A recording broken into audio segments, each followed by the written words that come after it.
name is Katie MacIntyre, and I'm your host for the podcast, The Loving Cup, Elevate Your Gratitude.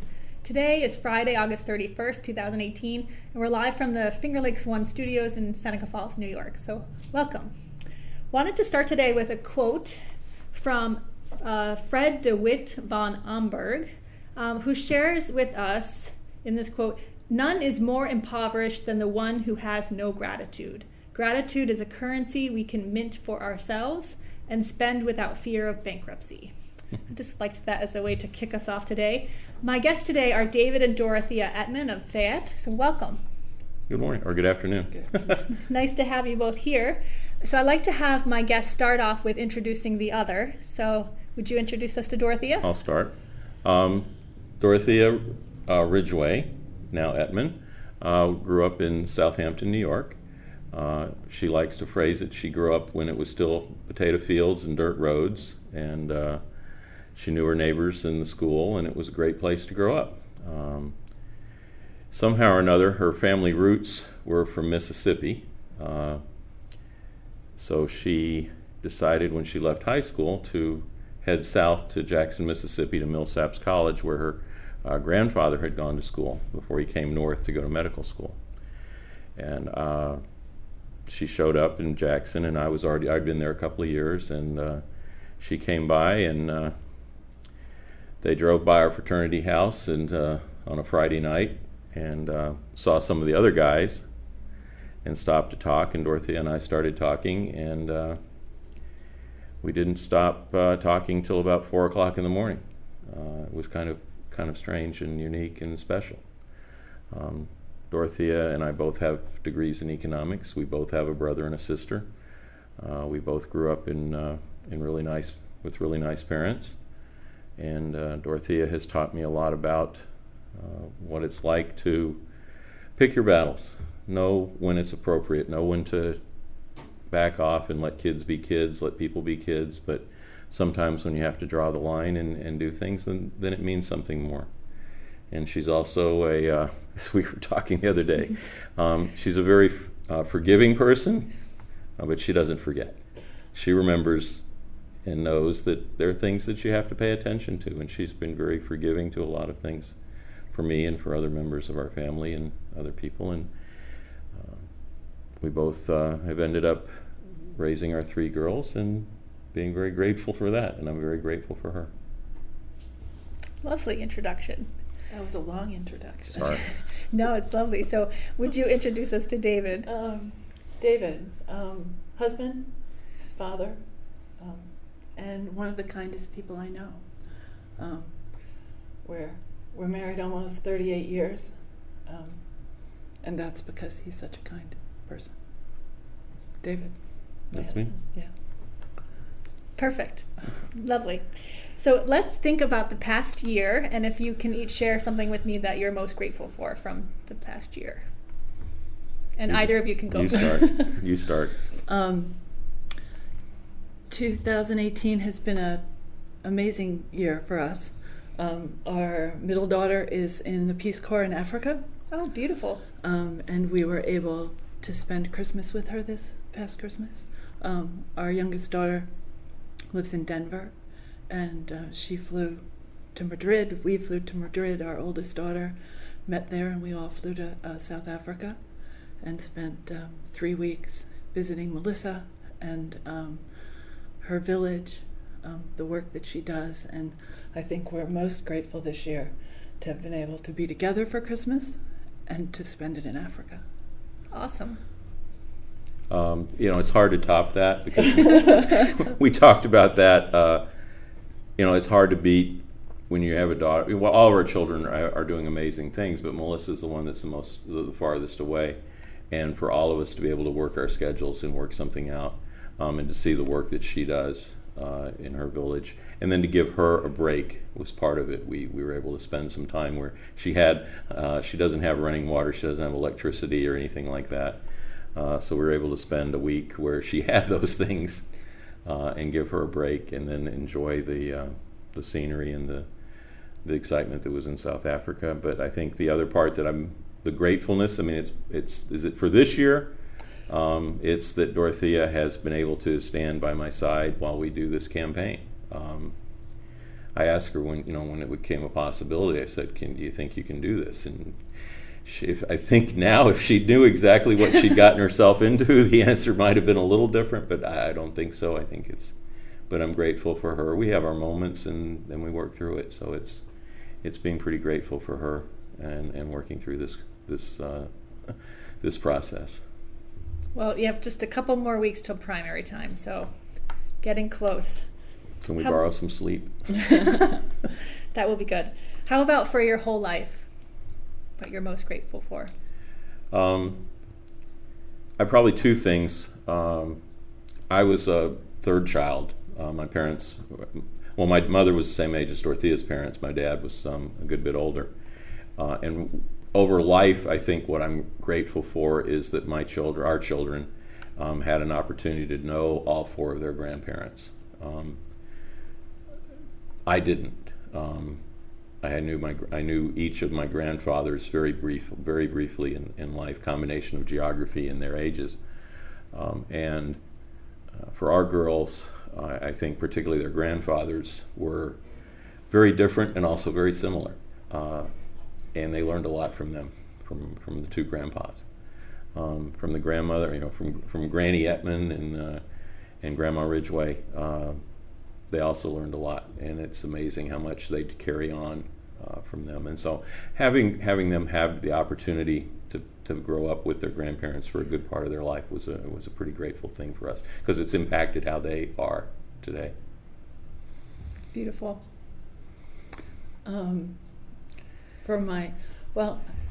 It certainly goes without saying that I'm grateful for the family that I have.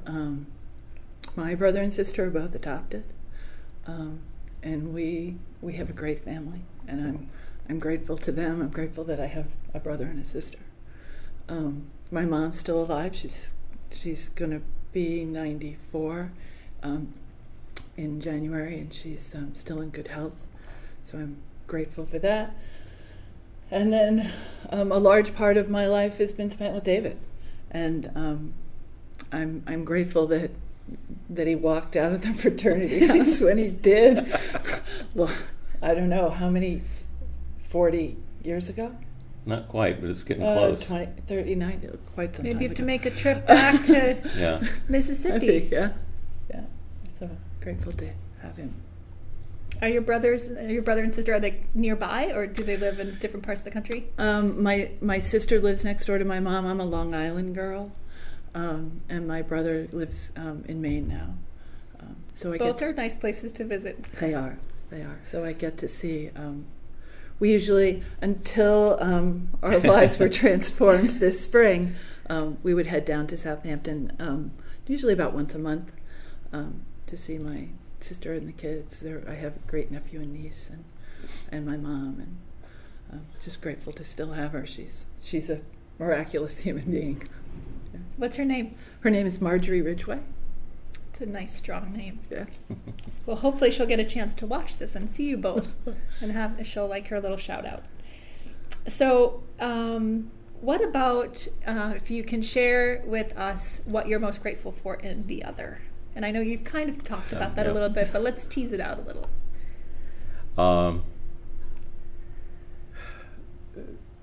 I think I said before, I do a lot of silly things, a lot of sometimes stupid things. I grew up, and I talk about our grandparents, our parents, and sometimes it was what's the first answer out of your mouth is no. You can't do that. And Dorothea, I'm so grateful that she was able to open my eyes up to part of that. It's made our lives a lot simpler and a lot easier. I think that Dorothea, I'm grateful that she does a lot of the things that I can't do. She's aware of the kids' feelings probably a little more than I am in some respects. She's pays attention to what I'm doing and will remind me that I may be talking a little loudly or a little brusquely or something, and it's just paying attention to the details for me, and that she can do that and not, I'm going to use the phrase, and not nag. It's not that. It's I understand, okay, we're good kind of thing. It's her temperament about that. I mean, it's not perfect. We will occasionally have to have some significant discussion, but by and large, the whole point of it is that she's paying attention to me and what's going on, and I'm very grateful for that. I'm grateful for her family. It's been wonderful to have them, because my parents, we were farther away, things were different, and having her folks close and grateful for what they took in with me when I showed up on a whirlwind tour of the Hamptons in 1978, and that they were as charming and gracious as they were to me back then. I'm done. Grateful. It's and I started with this. It's David's kindness, and so it surprises me sometimes when I hear him sound gruff, because that's not who he is. But I think that really sort of took off with, he was the track coach at Romulus for 15 years, and I think he was he took each kid as an individual and treated them with kindness, but then all of a sudden he'd yell across a track to get moving, and it always surprised me. I would say in the last 37 years that he's never said an unkind word to me. It's just not who he is. And so I'm grateful. I don't know that we'd have gotten here otherwise. That's great. So were you a runner? No, this, what do they say? This body was built with bacon. I grew up, I was in Memphis, we jokingly say, it wasn't until I learned later, but at one point when I was in middle school, one of the kids we were playing ball with said, "You're pretty deceptively athletic." Let's call it at that. Running was not my thing, but we had a track program. I tried to play football, and I just wasn't cut out for that. But I started, as they say, throwing heavy things, shot put and discus. And then the only reason I was any kind of runner at all was because once I signed up for ROTC and the Army, you're going to run. Everyone's a runner then. And everybody's a runner then. Some just do it better than others. And but it was a great experience for me in high school, and to do that. The crazy part of it is that our and this is where the story comes, is our oldest daughter, Kelsey, sort of like Dorothea, she was born tall, very tall baby, and very tall. And she was about 6 foot tall when she was in 7th grade, and she'd played basketball. And the coaches saw her; she was one of the tallest kids in school, let alone girls. And going into her middle of her 7th grade year, she said, "I don't want to play basketball anymore."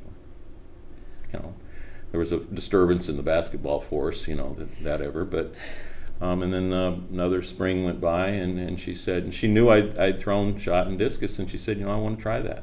And so we bought one, and she played with it a little bit, and Romulus was a wonderful place to let us to do things like that. And the next thing we know, we had a half dozen kids, and we decided that the school would sponsor me to be the coach, so I took the certification, and then I outlasted my own kids for a few years, because there's always one more kid or two more kids you want to work with.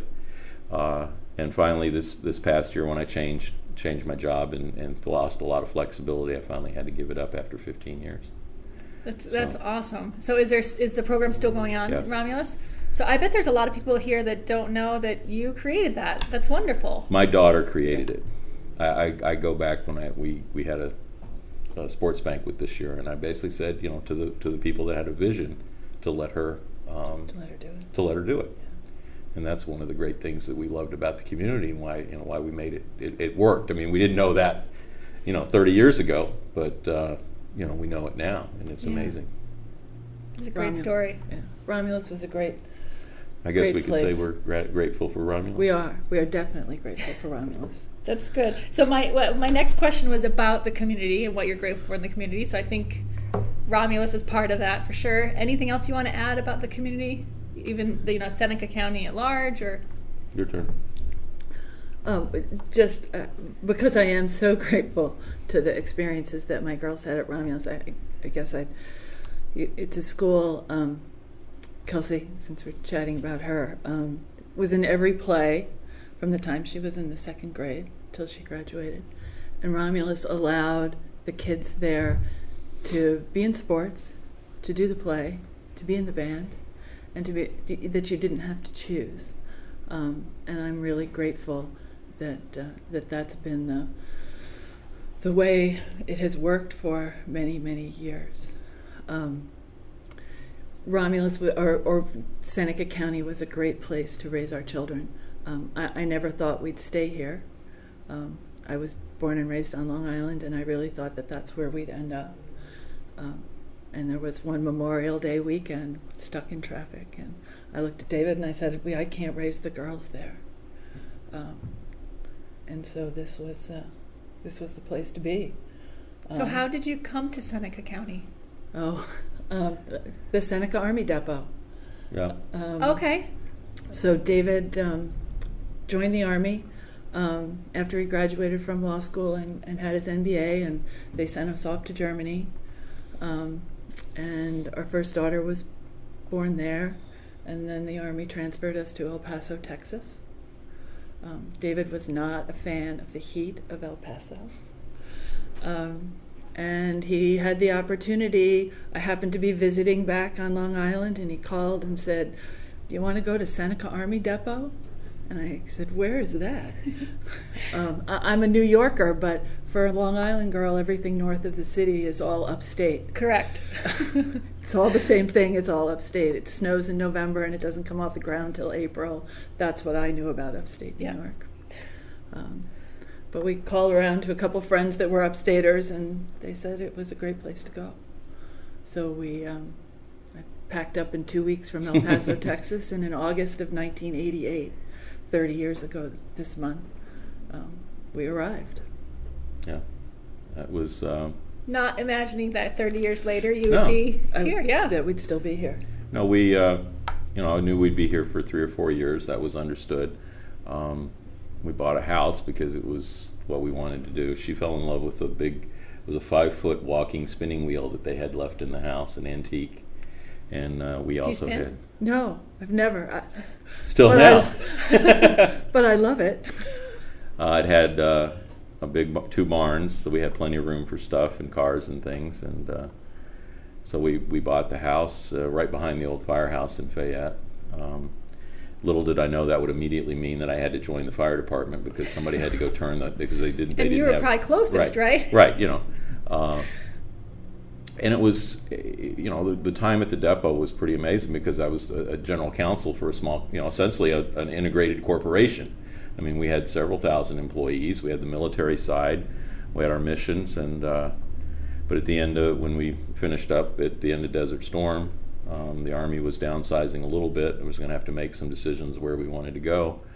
And you also reach a critical mass at some point when you have kids and the Army wants to move you. Are you really ready to clear out the truck or clear out the barns and figure out what you need and whatever? And so we looked around. And seriously, we were going to get out the summer, and we went down to Long Island that spring. I'd actually had a couple of job interviews and some things. And it was... And like I said, we're in the car, and Dorothea says, I can't do this to my kids. And I had worked with Senator Nozzolio a little bit. We did mobilization things for Desert Storm, so I got to know some of the local attorneys. And he was willing to take me in as a sheriff's base, and we did that for a couple of years, and here we are. And it's been an interesting ride. We've done things we never thought we would do. That's and awesome. We're here, and this was another opportunity to, in a sense, pay back. You ask what we're grateful for. I mean, the community. We've had several. There have been several members of the community have had to fight some cancer battles lately and some other health issues. And you're grateful when the communities here, Seneca Falls, Waterloo, Ovid, Romulus, the communities come together and support people, and it's pretty truly amazing. It is. It's a special place. And I didn't grow up here, so I think it's just I have a different perspective than people who maybe have lived here for their whole life. But definitely is someone who got introduced to Seneca County, the people, it is a very special place. So it's good. It's good. So, David, this is not a question that I had sent and shared with you, but I'm just curious why you want to be elected to be the judge of Seneca County. That's the position, right? Seneca County judge. I've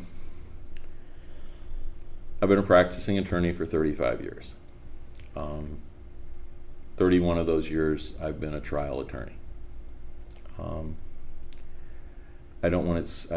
kind of thought about it once the other day, and it's what it's time for me to do. I can do a good job for the community. I look around. I know the people. There are other people that didn't run. There are the people that are running, and 27 years ago, I had a chance to possibly run for another elective office, and I chose at that time that I had not been here long enough. I had not been practicing in New York long enough, and I did not want to do that. Frankly, didn't expect this opportunity to come open. Judge Bender's retirement was pretty unexpected.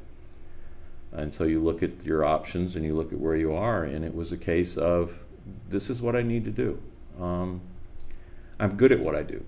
And I look at the judge, a Seneca County judge is a we call it multi-hat, multi-bench. You have to do everything. And there's a lot of different kinds of issues. And when I look at what I've done and what I've been doing, this is me.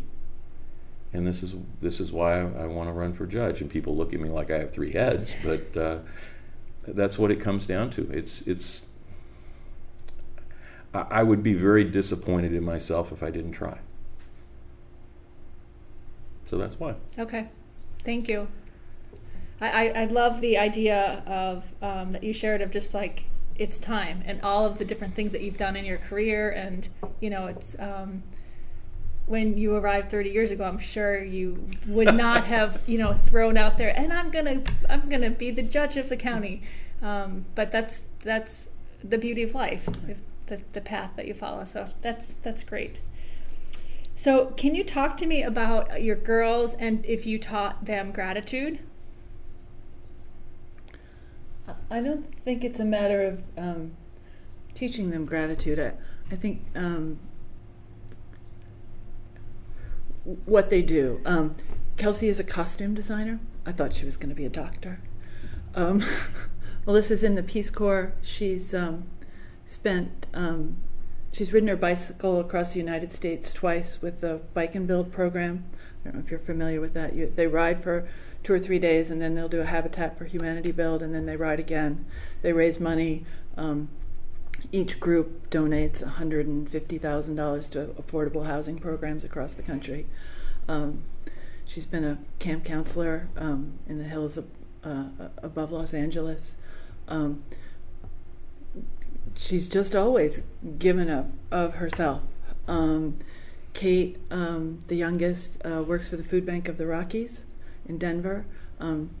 Her exact title is not Fresh Food Resource Coordinator, but that's what I think of as she does. She works with farmers across the West to get fresh food to the food bank. She's interested in food security and making sure people have high quality food. And so people ask me, like, how did this happen that the girls have done the things that they've done? And I guess it comes from our parents. And then through us. I was a Girl Scout leader for 15 years. When Kate, as the youngest, we would go camping. David came along when Kate was an infant, so that I could still do stuff with the Girl Scouts, and I'd have somebody to hand Kate off to, and he could take care of her.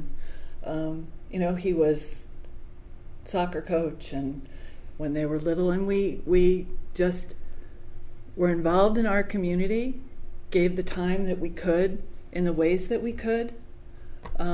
My parents did it, his parents did it, and so it just kind of rolled into a new generation that I didn't have to say, no, it's contagious. You need to do these things. They've just done them, and it's really been, I didn't realize it, that, I didn't think of it as setting some sort of example that our parents did for us, and we've transferred that. And so, no, I didn't teach them. They just sort of picked it up along the way. That's good. Did you want to add anything Well, to that? it's, when we were in, we traveled a lot. I mean, I grew up in the Methodist Church in Memphis. Dorothea grew up in the Methodist Church in Southampton. We were married at her church. We both had great experiences while we were youth in the church.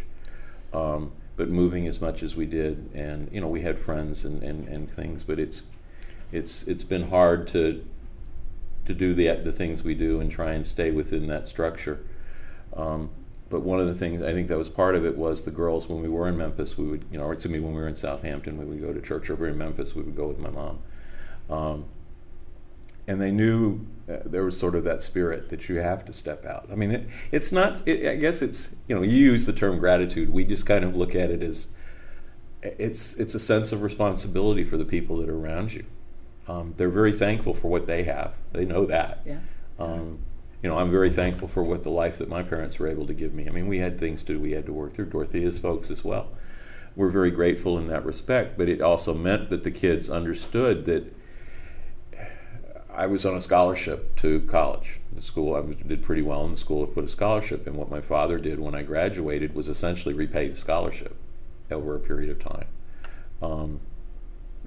Because it meant he didn't have to chunk out big things of money, and he could do it in bits and pieces, and it made him feel good.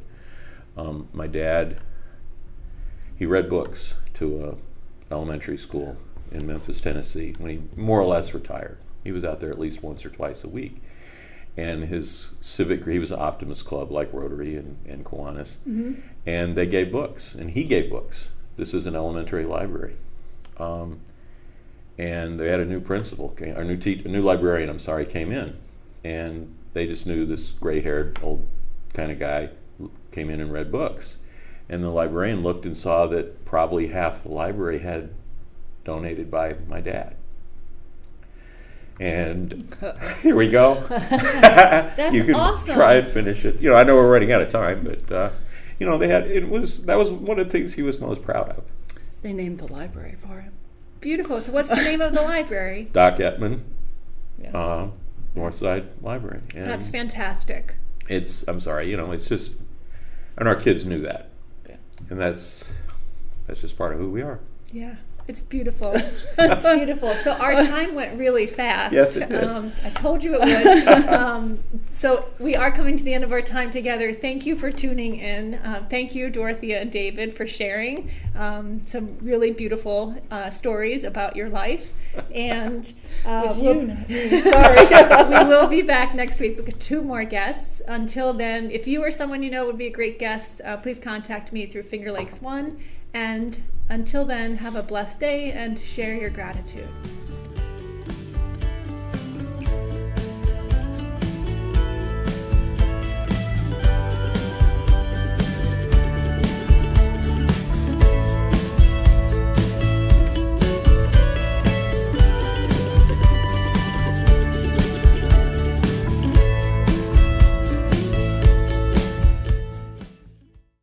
Finger Lakes One.